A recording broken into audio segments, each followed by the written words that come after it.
آج کا میرا موضوع ہے امر بالمعروف والنہی عن المنکر۔ سامعین، آئے دن ہم دیکھتے ہیں کہ ہمارے معاشرے میں طرح طرح کی برائیاں جنم لے رہی ہیں اور ہر انسان اس چیز کو دیکھ رہا ہے کہ ہمارے ماحول اور معاشرے میں برائیاں ہو رہی ہیں، لیکن ہمارے اندر اتنی ہمت نہیں ہے کہ اس برائی کو ہم روکیں یا برائی کرنے والوں کو جا کر کچھ کہیں۔ یہ اس لیے ہے کہ ہمارا ایمان کمزور پڑ گیا ہے۔ اگر ہم برائیوں سے لوگوں کو روکتے ہیں تو امن و امان قائم ہوتی ہے، اور اگر ہم لوگوں کو برائیوں میں ملوث چھوڑ دیتے ہیں، انہیں برائیوں میں پھنسے چھوڑ دیتے ہیں، تو فساد برپا ہوتا ہے۔ برائی کرنے سے طرح طرح کی مصیبتیں اور آفتیں آئے دن ہم دیکھ رہے ہیں، وہ آتی ہے اور ہمیں اس سے سامنا کرنا پڑتا ہے۔ یہ کورونا وائرس جو اللہ سبحانہ و تعالیٰ نے مصیبت کے طور پر ہمارے اوپر رکھا تھا، ہمارے اندر بھیجے تھے، وہ ایک طریقے کی مصیبت تھی، لیکن یہ مصیبتیں، یہ عذاب کیوں آتے ہیں؟ یہ عذاب اس لیے آتے ہیں کہ ہمارے ماحول اور معاشرے میں طرح طرح کی برائیاں ہو رہی ہیں۔ تو اس برائی کو روکنے کے لیے ہر انسان کو کھڑا ہونا ہوگا۔ اگر ہم اس برائی کو روکتے ہیں تو ہمارا گھر بھی بچتا ہے، اور اگر اس برائی کو ہم نہیں روکتے، ہم یہ سمجھتے ہیں کہ دوسرے کے گھر میں ہو رہا ہے، ہم کو اس سے کیا مطلب۔ اس بات کو جان جائیے کہ آج اس کے گھر میں برائی ہو رہی ہے، کل اس کے گھر میں ہو رہی ہے، اور پرسوں آپ کے گھر پہ یہ برائی دستک دے گی۔ مثلا آج اگر اس بستی کے اندر کسی گھر میں آگ لگ جائے تو سارے ہی لوگ جا کر اس آگ کو بجھائیں گے۔ اس آگ کو اس لیے بجھائیں گے کہ اگر اس آگ کو چھوڑ دیا جائے تو آج اس کا گھر جل رہا ہے، ابھی اس کا گھر جل رہا ہے، اور تھوڑی دیر کے بعد اس کے آگ کے شعلے سے میرا بھی گھر جل جائے گا۔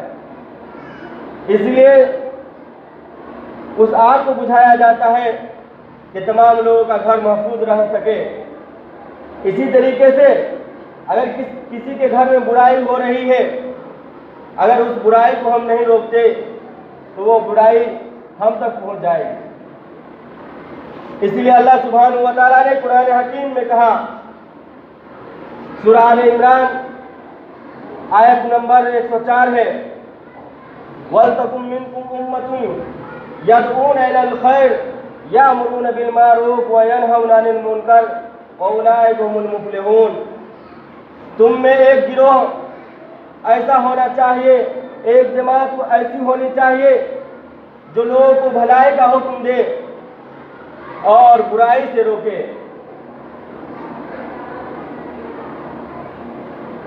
خیر کے کاموں کی طرف حکم دے۔ خیر کے کام جتنے ہیں، بھلائی کے کام جتنے ہیں، نیکی کے کام جتنے ہیں، صدقہ و خیرات، نماز، زکوٰۃ، حج،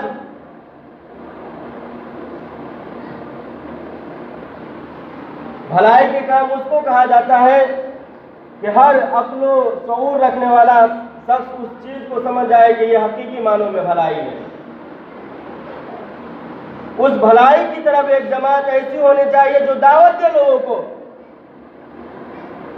تاکہ بھلائی کو آدمی کرے، اس بھلائی اور نیکی کے اوپر عمل کرے، اور جب بھلائی اور نیکی کے اوپر ہم عمل کریں گے تو امن و امان قائم ہو جائے گی۔ یہ ہمارا معاشرہ اور سوسائٹی سدھر جائے گا، یہ جنت بن جائیں گے، اور برائی سے روکیں گے تو لوگ اس برائی سے باز آ جائیں گے۔ آج ہم لوگوں کا ذہن یہ ہے کہ آپ نیکی کی بات کیجئے، بھلائیاں بتائیے، نیکی کے کام بتائیے، لیکن برائی کے بارے میں چرچا بھی نہیں کیجئے۔ ایک شخص کا واقعہ بیان کیا جاتا ہے کہ وہ شخص سود خور تھا، جمعہ پڑھنے کے لیے آیا کرتے تھے، عالمی دن کسی دن سود کے متعلق بولتے تھے، اس کے بعد ایک جمعہ سہ جاتے، دوسرے جمعہ سہ جاتے، پھر چوتھے جمعہ بھی انہوں نے سود ہی کے متعلق بیان کیا۔ تو جو سامعین تھا، جو شخص سننے والا تھا، سود خور تھا، وہ بول اٹھا کہ آپ جو سود کے متعلق بولتے ہیں یہ نہیں بولیے، اس لیے کہ مجھ سے سود نہیں چھوٹ پائے گا۔ اگر آپ سود کے متعلق بولنا نہیں چھوڑیں گے تو ہم دوسری مسجد میں جا کر جمعہ کی نماز پڑھیں گے۔ لہذا ایسا ہی ہوا، انہوں نے اس مسجد ہی کو چھوڑ دیا اور دوسری مسجد میں جا کر نماز پڑھنے لگے۔ تو صرف بھلائی کا حکم دیجئے، بھلائی کا حکم دیجئے اور برائی سے نہیں روکے۔ لیکن اللہ سبحانہ و تعالیٰ 9 مقامات پر کہا ہے یأمرون بالمعروف وینہون عن المنکر، کہ بھلائی کا حکم دو اور برائی کو بھی روکو۔ صرف بھلائی کا حکم دیتے رہیں گے اور برائی سے نہیں روکیں گے تو برائی نہیں رک پائے گی اور بھلائی کے اوپر عمل بھی نہیں ہو پائے گا۔ اور اس کے علاوہ قرآن مجید میں زیادہ زور برائی سے روکنے پر دیا گیا ہے۔ 9 مقامات ایسے ہیں جہاں پر اللہ سبحانہ و تعالیٰ نے کہا کہ بھلائی کا حکم دو اور برائی سے روکو۔ اور اگر ہم برائی سے روکیں گے، خود برائی سے بچیں گے تو فساد نہیں برپا ہوگی۔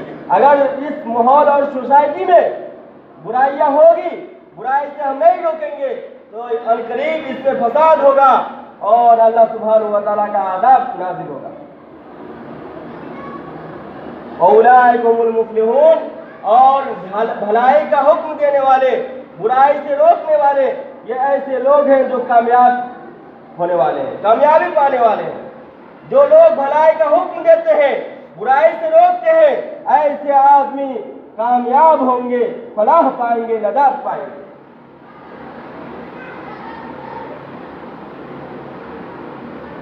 اور نبی کریم صلی اللہ علیہ وسلم کو خطاب کر کے کہا گیا وَذَكِّرْ فَإِنَّ الذِّكْرَىٰ تَنفَعُ الْمُؤْمِنِينَ، سورہ ذاریات آیت نمبر 55، کہ آپ لوگوں کو وعظ و نصیحت کر دیا کیجئے، اس لیے کہ وعظ و نصیحت کرنا مومنوں کو فائدہ دیتا ہے۔ یہ تقاریر جو ہوتی ہے، یہ قرآن و حدیث کی بات جو ہوتی ہے، یہ اس لیے ہوتی ہے تاکہ امن قائم ہو جائے اور فساد برپا نہ ہو اور لوگ اسلام کی طرف رغبت حاصل کرے اور آخرت کی تیاری کرے۔ اس لیے کہا گیا کہ آپ لوگوں کو وعظ و نصیحت کر دیا کیجئے، اس لیے کہ آپ کا وعظ و نصیحت کرنا، آپ کا لوگوں کو سمجھانا، یہ ان لوگوں کو جو مومن ہیں، جو اللہ پر ایمان رکھتے ہیں، ان کو فائدہ پہنچائے گا۔ اور آگے اللہ سبحانہ و تعالیٰ نے فرمایا کنتم خیر امت اخرجت للناس، تم بہترین امت ہو جو لوگوں کے لیے پیدا کیے گئے ہو۔ سورہ آل عمران آیت نمبر 110، کہ تم بہترین امت ہو، لوگوں کے بھلائی کے لیے پیدا کیے گئے ہو، لوگ کے لیے پیدا کیے ہوئے ہو۔ تأمرون بالمعروف، تم بہترین امت اس لیے ہو کہ تم لوگوں کو بھلائی کا حکم دیتے ہو، وتنہون عن المنکر، اور برائی کے کام سے روکتے ہو، وتؤمنون باللہ، اور اللہ پر ایمان رکھتے ہو۔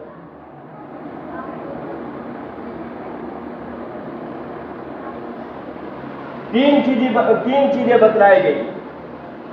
بہتر امت وہ ہے جو بھلائی کا حکم دیتی ہو، معروف کام کرنے کا حکم دیتی ہو، نماز پڑھنے کا حکم دیتی ہو، زکوٰۃ دینے کا حکم دیتی ہو، حج کرنے کا حکم دیتی ہو، روزے رکھنے کا حکم دیتی ہو، صدقات و خیرات کرنے کا حکم دیتی ہو، اور اسی طریقے سے جتنے بھی اسلام کے بہترین کام ہیں، نیکی والے کام ہیں، اس کا حکم دیتی ہو، اور برائی کے جتنے بھی راستے ہیں زنا سے روکتی ہو، اور اسی طریقے سے شراب پینے سے روکتی ہو، جوا کھیلنے سے روکتی ہو، برائی کے کام کرنے سے روکتی ہو، تب جا کر یہ بہترین امت ہے۔ اور تیسری صفت جو اس کی بتلائی گئی، اللہ سبحانہ و تعالیٰ نے فرمایا وَتُؤْمِنُونَ بِاللَّهِ، جب انسان برائی سے روکنے لگے گا، نیکی کا حکم دینے لگے گا، تو اس کا ایمان اللہ سبحانہ و تعالیٰ پر بہت ہی پختہ ہو جائے گا۔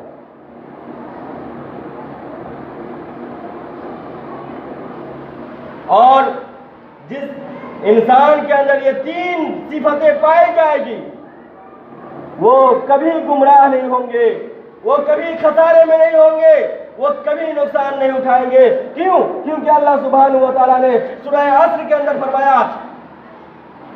والعصر، قسم ہے اس زمانے کی۔ اللہ سبحانہ و تعالیٰ یہاں زمانے کی قسم کھا رہے ہیں۔ اس کا مطلب ہے کہ کوئی اہم چیز بتلا رہے ہیں، کوئی پوائنٹ کی چیز اللہ سبحانہ و تعالیٰ نوٹس کر رہے ہیں یہاں پر، اور وہ کیا ہے؟ اور اللہ سبحانہ و تعالیٰ نے یہاں زمانے کی قسم کھائی۔ زمانے کہتے ہیں کبھی دن کا چھوٹا ہو جانا، رات کو بڑھ جانا، کبھی رات کا بڑا ہو جانا اور دن کا گھٹ جانا۔ تو یہ زمانے کی قسم اللہ سبحانہ و تعالیٰ کھا رہے ہیں۔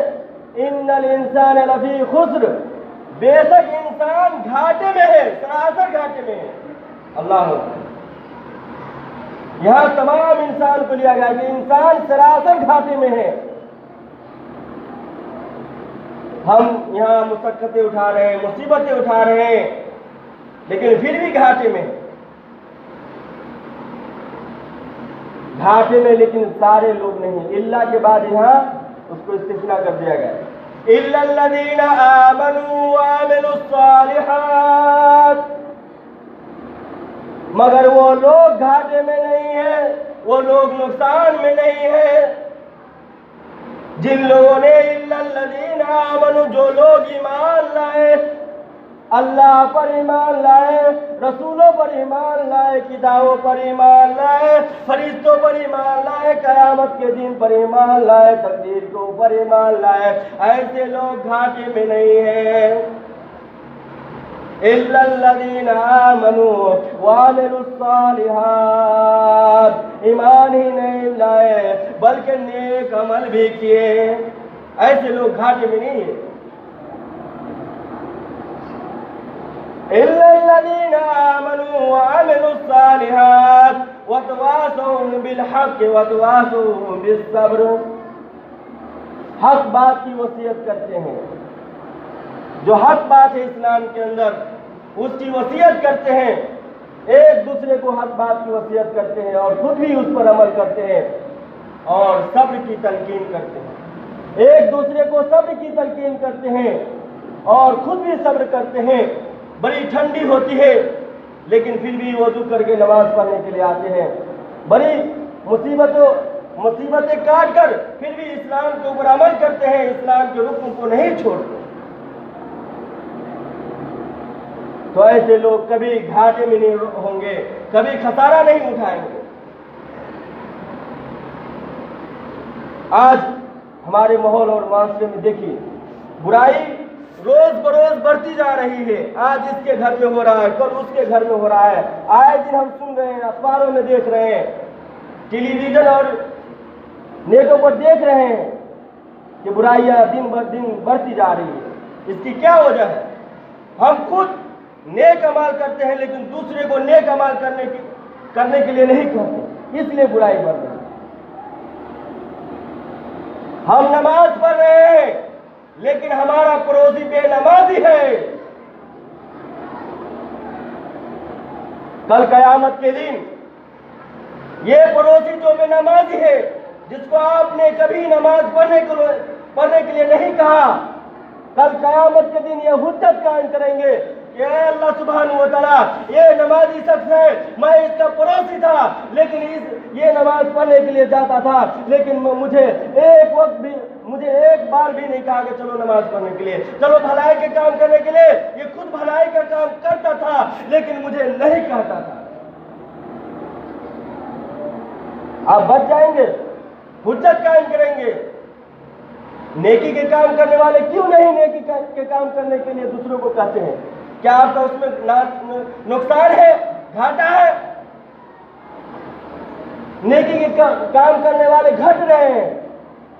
ریزن یہ ہے کہ ہم خود نیکی کے کام کرتے ہیں لیکن دوسرے کو نیکی کے کام کرنے کے لیے نہیں ابھارتے۔ لیکن دوسرے معاملے میں دیکھیے، برائی کرنے والے بڑھ رہے ہیں۔ ایک آدمی شراب پیتا ہے تو 10 کو شرابی بنا دیتا ہے۔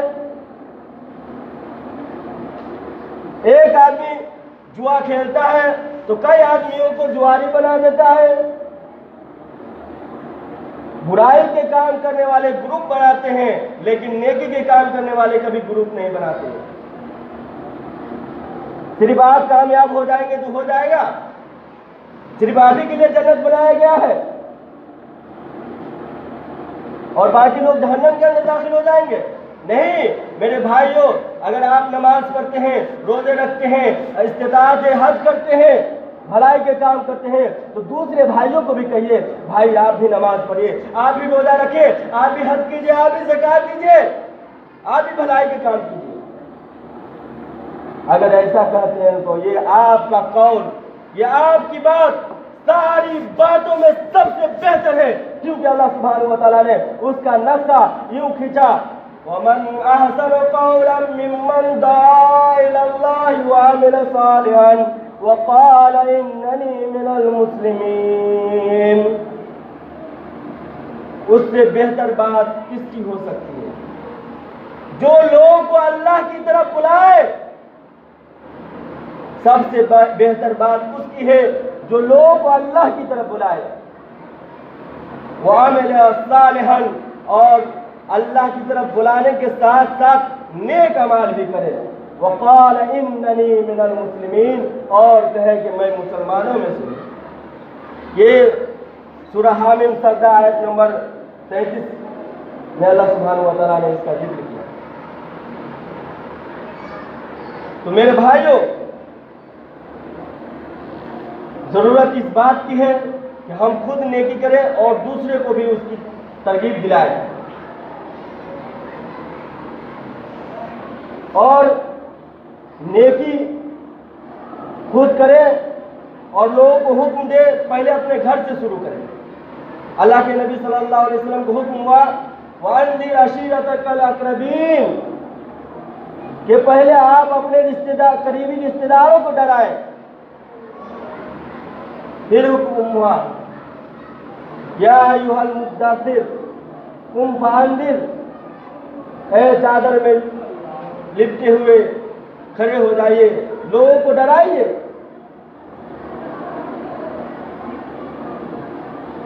اور جو لوگ خوش ہوتے ہیں کہ ہم برائی کرتے ہیں اور ہمارے ساتھ بھی لوگ برائی کر رہے ہیں، ہم اور لوگوں کو برائی میں شامل کر رہے ہیں، تو ایسا مت سوچئے، کیونکہ آپ اگر برائی کر رہے ہیں اور دوسرے کو سکھلا رہے ہیں برائی کرنے کا، تو اس کا جتنا گناہ ہوگا وہ آپ کے سر لادا جائے گا اور اس کے گناہ میں بھی کمی نہیں کی جائے گی۔ مسلم شریف کی حدیث ہے، نبی کریم صلی اللہ علیہ وسلم نے فرمایا کہ آدمی اللہ کی حدود پہ عمل کرتا ہے اور جو اللہ کی حدود پر عمل نہیں کرتا، اس کی مثال ایسی ہے کہ کوئی شخص کسی جہاز کے اندر سفر کر رہا ہو اور دونوں نے قرآن اندازی کر لیا ہو کہ نیچے والے درجے پہ تم رہو گے اور اوپر والے درجے پہ تم رہو گے، اور جو نچلے درجے پہ جو شخص رہ رہا ہے وہ پانی لینے کے لیے کبھی اوپر آتا ہے کبھی جاتا ہے، تو وہ ایسا سوچتا ہے کہ کیوں نہ میں اپنے جہاز کے تخت کے اندر سوراخ کر لوں کہ اوپر ہمیں پانی لینے کے لیے نہ جانا پڑے۔ اور